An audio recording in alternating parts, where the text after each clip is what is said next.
গতকাল রাত্রে বাপের বাড়ি থেকে ফিরতে অনেকটাই রাত হয়ে গিয়েছিল, তো এসে আর ভিডিওটা কন্টিনিউ করতে পারিনি। আর আজকে সকাল থেকে রান্নাবান্না নিয়ে ব্যস্ত ছিলাম। সবাই তো জানেন যে সকালের দিকে রান্নাবান্না হয়, তাই রান্নাবান্না মিটিয়ে খাওয়া দাওয়া করে একটুখানি চলে এসেছি বাইরের দিকে। তো আপনাদের কাছে আজকে কিছু বলার আছে আমার, যার জন্যই আজকে এই ভিডিওটা বানানো।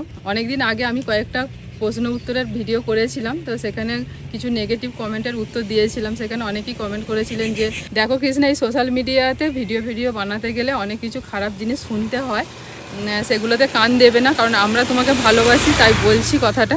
তো সেই থেকে না আমি সত্যি কথা বলতে এই নেগেটিভ জিনিসগুলোকে এড়িয়েই আসছি এতদিন ধরে। তো বিশ্বাস করুন, এই কিছুদিন হলো মানুষের মানে ভুল বোঝার ব্যাপারটা এত পরিমাণে বেড়ে গেছে আমাদের উপরে। শুধুই মানুষ অকারণে দোষারোপ করছেন, ভুল বুঝছেন। মানে না কিছু বলে আমি আর পারছি না, মানে কিছু না বললেও নয়।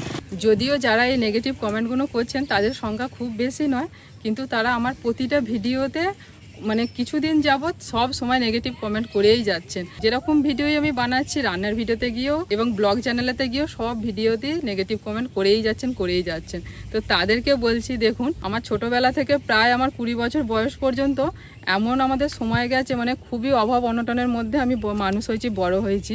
আমার বাবা মা হয়তো ভালো জামা কাপড় দিতে পারে না, ভালো খাওয়া দাওয়া দিয়ে আমাদের মানুষ করতে পারে না 5 ভাই বোনকে, কিন্তু ভালো শিক্ষাটা দিয়ে মানুষ করেছে। মানুষকে কিভাবে সম্মান করতে হয় সেটা কিন্তু শিখিয়েছেন। যে যেরকম মানুষ তাকে তার মতো করে সম্মান দিয়ে ছোটোবেলা থেকে আমাদেরকে চলতে শিখিয়েছেন। আমরা সেটাই কিন্তু আজও করে আসছি। কখনো কোনো মানুষকে ছোট বড় কথা বলি না, কখনো কোনো মানুষকে অকারণে অপমান করে কথা বলি না। এই শিক্ষাটা কিন্তু আমাদের মধ্যে আছে। হতে পারে আমি ভিডিও করি, হতে পারে আমার হয়তো অনেক উচ্চারণে প্রবলেম হয়। আমরা সবাই বাংলা ভাষাতে কথা বলি, কিন্তু বাংলা ভাষায় কথা বলতে অনেক রকম আঞ্চলিক ভাষা থাকে। ছোট থেকে যেরকম যে জায়গায় আমরা যে অঞ্চলে মানুষ হয়েছে সেরকম একটা আঞ্চলিক ভাষা থেকেই যায়। সেগুলো ধরুন হঠাৎ করে না পরিবর্তন করা যায় না, বলতে বলতে জিনিসটা চলে আসে। তবে এইগুলো না আমিও অনেক মানুষের সাথে কথা বলি যাদেরও কথাবার্তার মধ্যে অনেক ভুল থাকে, কিন্তু এইগুলো নিয়ে আমি কখনো তাদের খুঁতো ধরি না বা তাদের কিছু বলিও না। আপনারা আমার অনেক উচ্চারণে বলেন, ঠিক আছে, আমি সেগুলো ছাড়লাম, ওগুলো বাদ দিন। কিন্তু এই কয়েকদিন আগে আমার ভাই আর ভাইয়ের বউকে নিয়ে আমরা বেড়াতে গিয়েছিলাম, ওদের নতুন বিয়ে হয়েছে। সেখানে একজন কমেন্ট করেছে যে নবদম্পতির মানে মাঝখানেতে আমরা নাকি কাবাব মে হাড্ডি হয়ে ঢুকেছি, এরকম একটা কমেন্ট করেছেন। বিষয়টা আপনাকে বলি, যিনি এই কমেন্টটা করেছেন, নবদম্পতিরা নিজেরাই আমাদের বলল যে দিদি জামাইবাবু চলো না, কোথাও বেড়াতে যাবে না? ভাই বললো যে আমি বেশি তো অফিসে ছুটি নিতে পারবো না, 2-4 দিন ছুটি নিচ্ছি, চলো ঘুরে আসি। তো তাদের বলাতেই আমরা রাজি হয়ে গিয়েছিলাম। আর সেখানে আমরা নিজেরা জোর করে কাবাব মে হাড্ডি হইনি, প্রথম কথা তাকে বলি। আর সেই সময় আমাদের বর্ণিতারও জন্মদিন ছিল। বর্ণিতাও বায়না ধরেছিল যে মা জন্মদিন আমাকে কোথাও একটা নিয়ে চলো একদিনের জন্য। ভাইদের যখন বিয়ে রিসেপশন, মানে তারপরে আমি যখন বাড়ি এলাম বিয়ে বাড়ি থেকে, তখনই ভাই আর ভাইয়ের বউ দুজনেই বলেছিল যে দিদি একটা কোথাও বেড়াতে যাওয়ার প্রোগ্রাম করে ছোটোখাটো, আমরা যাবো। ঠিক আছে দেখছি, সেই হিসেবে সবাই মিলে যাওয়া। তো আমরা মানে জোর করে কিছু করিনি। তো আপনারা এগুলো ভুল বুঝছেন।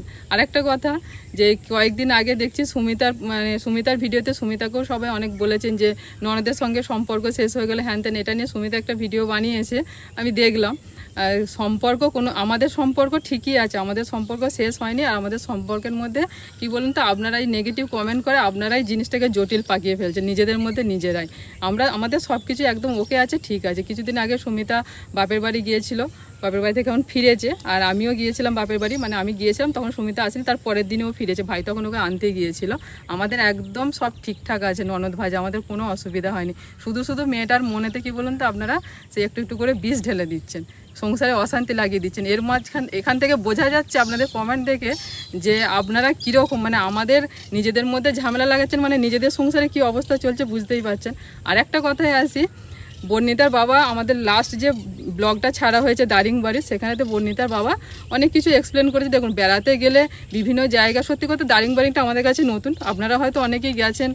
জায়গাটা নতুন, মানে নতুন জায়গা, নতুন নয়, মানে আমাদের কাছে জায়গাটা নতুন ছিল, কারণ আমরা প্রথমবার গেছি। সেই জন্য আমি কথাটা বলেছিলাম যে একটা নতুন জায়গায় যাচ্ছি।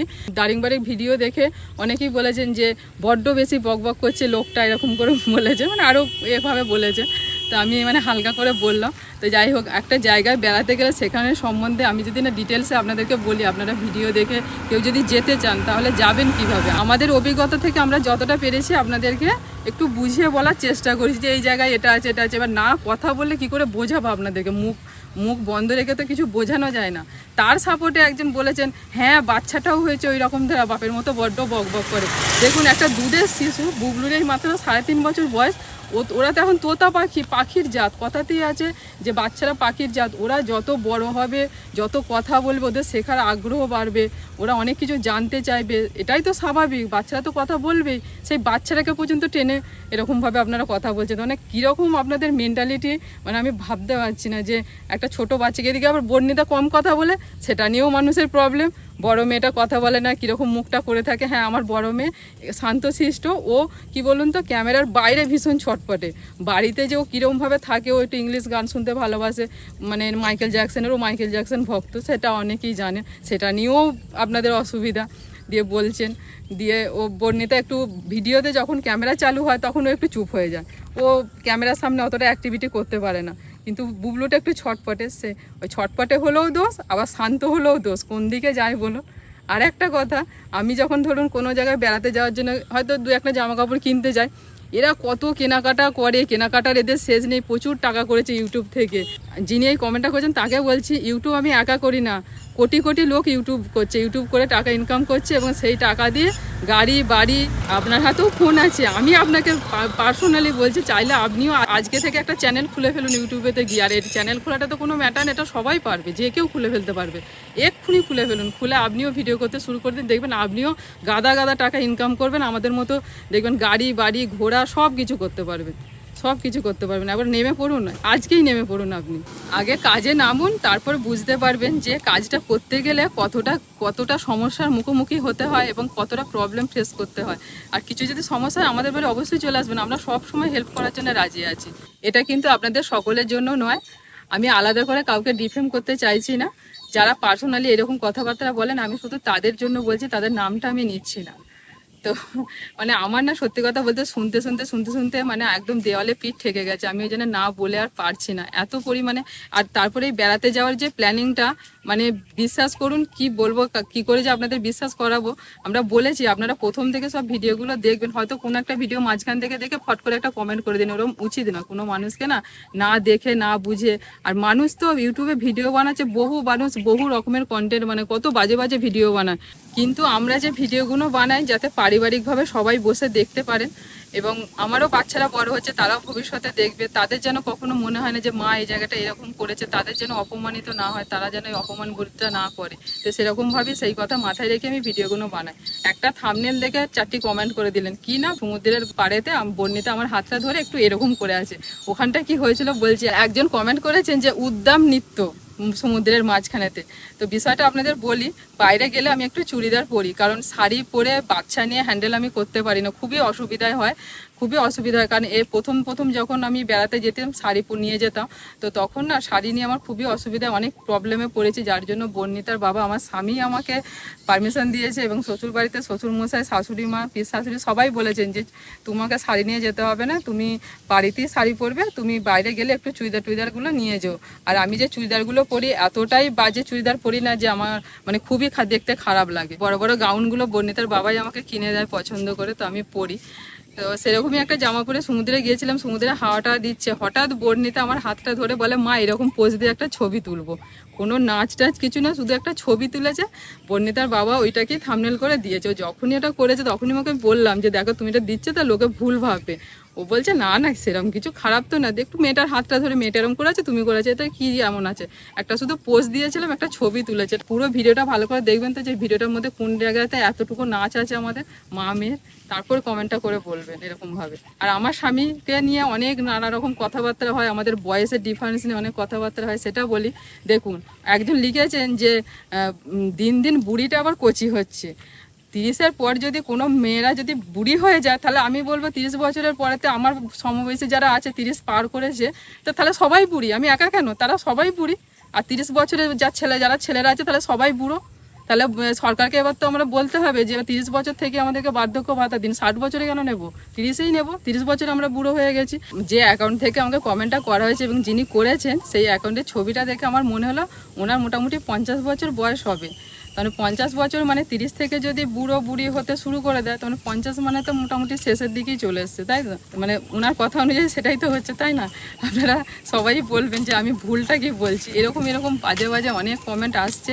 তারপরে বর্ণিতার বাবাকে দেখা নিয়ে, ঠিক আছে, কি দেখে পছন্দ করেছিলে, কি বাজে দেখতে, কুচকুচে কালো, হ্যান ত্যান। আরে আমার স্বামী, আমার কোনো প্রবলেম নেই, আপনাদের এত কিসের প্রবলেম আমি তো বুঝতে পারি না। আমার স্বামীকে দেখতে খারাপ সেটা নিয়ে আমার কোনো প্রবলেম নেই, আমার আত্মীয় স্বজনদের কোনো প্রবলেম নেই, আমার বাপের বাড়ির কোনো প্রবলেম নেই, আমার শ্বশুর বাড়ির কোনো প্রবলেম নেই, আমার মেয়েদের কোনো সমস্যা নেই তার বাবাকে নিয়ে। কিন্তু আপনাদের মানে যিনি এই কমেন্টগুলো করেছেন তাদের যত সমস্যা, যারা এই ধরনের কমেন্টগুলো করছেন বর্ণিতার বাবাকে নিয়ে, আমি তো বলবো যে তাদের মনে হয় মানসিক প্রবলেম। তাহলে আমাদের এখানে ভালো একজন মানসিক ডাক্তার বসেন যিনি চিকিৎসা করেন, তো চাইলে চলে আসবেন, একবার ডাক্তার দেখিয়ে দেবেন। কারণ আমার তো কোনো সমস্যা নেই, যত সমস্যা আপনাদের, সেই জন্যই বলছি। এবার আসি বেড়াতে যাওয়া নিয়ে। যখন ফ্যামিলির লোকজন সবাইকে নিয়ে বেড়াতে যায় তখন বলে অনেক টাকা হয়েছে, সবাই মিলে বেড়াতে বেরিয়েছে। আবার যখন ধরুন মাকে নিয়ে কোথাও যায় বেড়াতে তখন বলে পিসিমাকে কেন নিয়ে আসেনি। আবার যখন পিসিমাকে নিয়ে যায় তখন কেন মাকে নিয়ে আসেনি। আবার যখন আমরা নিজেরা যাই তখন মা পিসিমা দুজনকেই কেন নিয়ে আসেনি। এই যে সমস্যাগুলো, এইগুলো কি করে সমাধান করবো আমি তো কিছু বুঝতে পারছি না। আপনারাই বলুন, আপনাদের হাতে ছেড়ে দিচ্ছি। এই ধরনের সব কমেন্ট। যখন ধরুন ওই কেনাকাটা করতে তখন বলে এক গাদা গাদা কেনাকাটা করছে, আর যখন ধরুন ভিডিওতে দেখে যে আমি একই চুড়িদার প্রতিটা ভিডিওতে যেখানেই বেড়াতে যাই একই চুড়িদারগুলো নিয়ে যাচ্ছি, তখন আবার বলে এর কি জামা নেই, এত পয়সা ইউটিউব থেকে একটা পুরো জামাও কিনতে পারে না, একই জামা পরে সবসময় বেড়াতে বেরোয়। মানে এদিকে গেলেও দোষ, ওদিকে গেলেও দোষ, সব দিকেই দোষ, দোষে দোষ। আসলে কি বলুন তো, আমরা এখন যে সমাজে বাস করছি না, মানে যে যুগটা দিয়ে আমরা চলছি, এই যুগেতে না কেউ কারো ভালো দেখতে পারে না। যত ক্ষতি হবে তত মানুষ বেশি আনন্দিত হয়, সেটা আমাদের ক্ষেত্রেও তাই হচ্ছে। আমাদের যখন ভালো সময়গুলো আপনাদের সঙ্গে শেয়ার করি তখন অনেকেরই রাগ হয়। এই ধরুন বর্ণিতার বাবার সাথে আমার যে একটা বোঝাপড়া, আমাদের হাজব্যান্ড ওয়াইফের এই যে একটা কেমিস্ট্রি, এটা অনেকেরই পছন্দ। যিনি এই কমেন্টটা করেছেন তাকে আমি বলছি পার্সোনালি যে আপনার হয়তো হাজব্যান্ড ওয়াইফের মধ্যে অনেক সমস্যা রয়েছে। তো সেরকম যদি কিছু সমস্যা থাকে অবশ্যই আমাদের বাড়িতে চলে আসবেন, আমরা চেষ্টা করবো আপনাদের সমস্যাগুলোর সমাধান করে দিতে। হাজব্যান্ড ওয়াইফের যে সম্পর্কটা সেটা হচ্ছে না, ভালোবাসা তো আছেই, তার থেকে হচ্ছে সব থেকে বড় কথা হচ্ছে একটা বিশ্বাস। এই যে একে অপরের প্রতি বিশ্বাস, আমার হাজব্যান্ডের প্রতি আমার যে বিশ্বাস বা আমার প্রতি ওর যে বিশ্বাস, আমি জানি আমি এই পৃথিবীর যে কোনাতেই থাকি না কেন, যে বিপদের মধ্যেই থাকি না কেন, আমার স্বামী আমাকে ঠিক সেখান থেকে উদ্ধার করে নিয়ে আসবে, ঠিক খুঁজে আমাকে বের করবে, এটা আমি জানি। আর ও জানে যে আমি যত সমস্যার মধ্যেই পড়ি না কেন, যত বিপদের মধ্যেই পড়ি না কেন, আমার বিপদের মধ্যে কৃষ্ণা কিন্তু সবার আগে ছুটে আসবে, ও এসে আগে কিন্তু ঝাঁপিয়ে পড়বে। হাজব্যান্ড ওয়াইফের মধ্যে সম্পর্কটা এরকমই হওয়া উচিত, এইরকমই একটা বিশ্বাসের জায়গা তৈরি হওয়া উচিত। আমাদের মধ্যে যেটা রয়েছে সেটা অনেকেরই সহ্য হয় না, অনেকেই দেখে সেটা রেগে যায় যে আমাদের দুজনে। আর এই বয়সের কথা বলি, যে বর্ণিতার বাবা বয়সে আমার থেকে নাকি অনেক ছোট। এই দেখুন, একটা ছেলের যখন 30 বছর বয়স, সেই ছেলেটার বিয়ের বয়স তখন। আর কিন্তু একটা মেয়ের যখন 30 বছর বয়স হয় না, কথাতেই আছে যে মেয়েরা 20-তে বুড়ি। 30 বছরে যখন একটা মেয়ে বিয়ে করে, এখনকার আমার এখন যা বয়স না, আমি আপনাদেরকে বলছি এই জায়গায় দাঁড়িয়ে এই বয়সে মেয়েরা এখন বিয়ে করছে, করে বাচ্চার মা হচ্ছে। আর সেখানে অলরেডি আমাদের কতদিন আগে বিয়ে হয়ে, 14 বছর আগে আমার বিয়ে হয়ে আমি অলরেডি 2টো বাচ্চার মা হয়ে গেছি। আর আমার বয়সে এসে এখন মেয়েরা বিয়ে করছে, এই সময়ের পর মেয়েরা। আর সেখানে তো আমি বুড়ি হবই, তাই না? এই যে 4-5 ঘন্টা আগুনের সামনে রান্না বান্না করা, তা থেকে আমার অনেক হিট র্যাশ এসে গেছে। কোনো দিন আমার মুখেতে কোনো দাগ ব্রণ কোনো কিছু সমস্যা ছিল না, আমার স্কিন এতটাই ভালো ছিল। কিন্তু কোনো দিন আমি রূপচর্চা বলুন, স্কিন কেয়ার বলুন বা চুলে আমি কোনো দিন কিচ্ছু করিনি আজ পর্যন্ত, এখনো পর্যন্ত আমি কিছু করি না। যেটা নর্মালি একটু মাখতে হয় সেটাই মাখি, একটু সানস্ক্রিন। তাও সানস্ক্রিনটা যখন আমার এই হিট র্যাশ, এই যে গালের দাগটা এসেছে বুবলু হওয়ার পর, তখন ডাক্তারবাবুকে দেখিয়েছিলাম। প্রচণ্ড পরিমাণে ক্যামেরার সামনে আসতে মানে এতটাই আমার নিজে খারাপ লাগছিল। তো ডাক্তারবাবু বললেন যে তুমি সানস্ক্রিন ব্যবহার করো। আমি না, তখন থেকে ডাক্তারবাবু একটা সানস্ক্রিন দিয়েছিলেন, সেইটাই মাখি, ব্যাস এইটুকুনি, আর আমি কিছুই ইউজ করি না। এবার ভাবুন তো, যদি আমি ঠিকঠাক রূপচর্চার মধ্যে থাকি বা নিজেকে যত্ন করি, তাহলে হয়তো এই সমস্যাগুলো আমার আর থাকবে না। যারা বুড়ি বলছেন, আমি হয়তো আরেকটু ইয়াং হয়ে যাবো এই বয়সে এসে। যারা সবসময় আমাদের পাশে আছেন, আমাদের ভালোবাসেন, তো তাদেরকে আমি বলছি, কিছু দিন ধরে নানা রকম নেগেটিভ কমেন্ট করে কিছু মানুষ আমাদের ভীষণভাবে বিব্রত করার চেষ্টা করছে। তো যারা আমাদের ভালোবাসেন তাদেরকে বলছি যে আমরা যেমন প্রথম থেকে ছিলাম আজও তেমনই আছি, আমাদের মনটাও তেমন আছে, আমরা কিচ্ছু পরিবর্তন হয়নি, একেবারে সব ঠিকঠাক আছে। আমি শুধু তাদের কাছে ক্ষমা চাইছি, আপনারা প্লিজ কিছু মনে করবেন না, আপনাদের কৃষ্ণা যেমন ছিল তেমনই আছে। ভিডিওতে হয়তো দেখে একরকম আপনারা ভাবেন, কিন্তু যারা যারা আমাদের বাড়িতে এসেছেন বা দেখে গেছেন আমাদেরকে, তারা বসে বলে গেছেন যে ভিডিওতে তোমাকে একরকম দেখে সামনাসামনি তুমি এইরকম, মানে তারা নিজেরাই চোখকে বিশ্বাস করতে পারছে না। তো যাই হোক, শেষে এসে একটা কথা মনে পড়ে গেল, যেটা আমাকে মানে যেটা আমাদের খুবই খারাপ লেগেছে এবং মানে কি বলবো একদম আঘাত পেয়েছে যেটা বলতে পারেন যে কমেন্টটাতে, সেটা হচ্ছে যে যখন আমরা বর্ণিতাকে নিয়ে ভেলোরে গিয়েছিলাম সেই ভিডিওগুলো দেখে কয়েকজন কমেন্ট করে বলেছেন যে বেড়াতে গেলে তো গাদা গাদা টাকা বেরোচ্ছে, অথচ মেয়ে চিকিৎসার সময় লোকের কাছে হাত পাচ্ছ, ভিক্ষা চাইছো। আমি তাদেরকে বলছি যে আপনারা আমার যত ভিডিও আছে সেখান থেকে দেখে যেখানটা আমি ভিক্ষা চেয়েছি, আপনাদের সাথে টাকা চেয়েছি, সেই জায়গার লিঙ্কটা আমাকে পাঠাবেন, তো আমি দেখবো যে কোন জায়গাটায় আমি বলেছি যে আমাকে টাকা দিন, আমার মেয়ে চিকিৎসা করব। 7 বছরের ইউটিউব জার্নির মধ্যে আমরা কোনোদিন একটা টাকাও কিন্তু আপনাদের থেকে দাবি করিনি, কখনো চাইনি যে আমার এই বিপদটা হয়েছে আমাকে কিছু সাহায্য করুন। হতে পারে আপনাদের সঙ্গে ভালো মন্দ পরামর্শ চেয়েছি যে এইটা এই সমস্যা, আপনারা কিছু পরামর্শ দিন আমাদের। তাতে আমাদের পরিস্থিতি যেমনই হোক, টাকা কম থাক বেশি থাক, সেইভাবেই কিন্তু আমরা সবসময় চেষ্টা করি নিজেদেরকে চালিয়ে নিয়ে, নিজেদের সমস্যাগুলোকে সমাধান করে নিজেদের জীবনটাকে এগিয়ে নিয়ে যাওয়া। পরিস্থিতি সবসময় মানুষের সমান যায় না, কখনো ভালো কখনো মন্দ, এইসব নিয়েই হচ্ছে আমাদের জীবন। ফ্যামিলিতে যদি কখনো কারো শরীর খারাপ হয়, তার মানে এই নয় যে সেটাকে নিয়েই সারাটা জীবন কাটাতে হবে, তা বলে মানুষ হাসতে ভুলে যাবে। সমস্যা আসবে, সমস্যার সমাধান করতে হবে, করে আবার জীবনটাকে এগিয়ে নিয়ে যেতে হবে। এই হাসি কান্না ভালো মন্দ সব কিছু মিশেই তো আমাদের জীবন। আমি আর বর্ণিতার বাবা চেষ্টা করি যে আমার ফ্যামিলির লোকজনকে নিয়ে হেসে খেলে আনন্দে এইভাবেই একটু কাটিয়ে দিতে। আর আপনাদের আশীর্বাদ ভালোবাসা তো আছেই, আপনাদের আশীর্বাদ আর ভালোবাসাতে আজ এতদিন পর্যন্ত আসতে পেরেছি। আশা করছি ভবিষ্যতে আপনারা আমাদের এইভাবেই পাশে থাকবেন এবং আমাদেরকে আশীর্বাদ করবেন যেন আমরা এইভাবেই জীবনটা কাটিয়ে দিতে পারি সবাইকে নিয়ে হাসি খুশিতে। জানেন তো, বড়দের কাছে ছোট থেকে শুনে আসছি যে এই সুন্দর পৃথিবীতে মানুষ জন্ম যখন নেয় তখন এর আগে নাকি অনেক কিছু জন্ম দেয় ঈশ্বর আমাদের, তারপরেতে অনেক পূর্ণ করলে সেখান থেকে ভালো কাজ করলে নাকি মানুষ জন্ম দেয়। তো আমরা যখন এই সুন্দর পৃথিবীতে ঈশ্বর আমাদের পাঠিয়েছেন মানুষ জন্ম দিয়ে, তখন আমার মনে হয় একটু কিছু ভালো কাজ করে যাওয়া উচিত। শুধু শুধু কোনো মানুষকে দোষারোপ করা, খারাপ কথা বলা, এগুলো মোটেই উচিত নয়। আমার অভিজ্ঞতা থেকে আমি বলছি, আমার এই বয়সে যতটুকুন অভিজ্ঞতা, আমার ভিডিওতে কোনো কিছু খারাপ নেই, তাতেও আমাকে সবসময় কথাগুলো শুনতে হয়। তাই বলি যে এরকম না করে একটু ভালো কিছু করে যান, কারণ একটা সময় তো সবাইকেই চলে যেতে হবে, ঈশ্বরের কাছে তো গিয়ে কিছু জবাবদিহি করতে হবে। তিনি ওপর থেকে বসে সব দেখছেন। আমার সম্বন্ধে যারা বাজে বাজে কথা বলেন তাদের উদ্দেশ্যে আমি ঈশ্বরের কাছে একটা কথাই বলবো যে ঈশ্বর, এনারা হচ্ছেন সব অবুঝ, এনাদের তুমি ক্ষমা করো। না বুঝে এনারা অনেক কিছু আমার সম্বন্ধে বলছেন, আমাকে এখনো চিনতেই পারলো না, আমাকে এখনো বুঝতে পারলো না যে আমি কেমন। ভিডিওটা এখানেই শেষ করছি। ভিডিও শেষ করার আগে আমাকে যারা ভালোবাসেন তাদের কাছে আমি হাত জোর করে ক্ষমা চাইছি। আমার কোনো কথাতে যদি আপনাদের খারাপ লেগে থাকে আমাকে ক্ষমা করবেন, প্লিজ। আপনারা কিছু মনে করবেন না, আমি ক্ষমা চেয়ে নিচ্ছি। তো আজকে ভিডিওটা শেষ করছি। সবাই ভালো থাকবেন, সুস্থ থাকবেন।